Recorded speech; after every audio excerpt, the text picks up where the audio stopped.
સમાચાર કચ્છથી પ્રાપ્ત થઈ રહ્યા છે। કચ્છ જિલ્લાનો માંડવી બીચ કે જ્યાંનો એક વિડીયો વાયરલ થયો હતો તેની તપાસ થતા આરોપી ઝડપી પાડવામાં આવ્યો છે।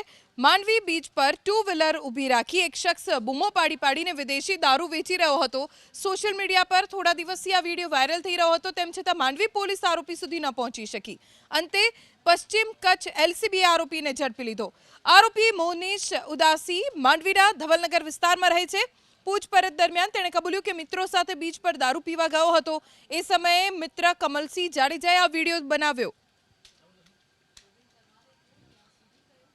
જે વિડીયો વાયરલ થયો હતો એની અંદર આ કૃત્ય મોહનીશ ઉર્ફે મોન્ટુ મહેન્દ્રભાઈ ઉદાસી અને બીજા નંબરમાં કમલ જાડેજા, આ બે લોકો દ્વારા કરવામાં આવેલું કૃત્ય છે, જે બંને ઉપર પ્રોહિબિશનના કેસ પણ કરવામાં આવેલા છે। અને આ વિડીયો 2 મહિના પહેલાનો જૂનો એણે વાયરલ કર્યો છે।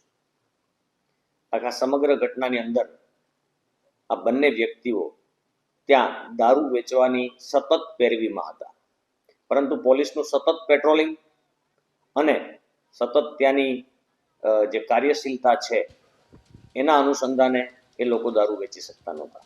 અને અત્યારે તમે આરોપીને જોઈ શકો છો કે એની ઉપર પોલીસ કેસ કરી અને એને લાવવામાં આવે છે।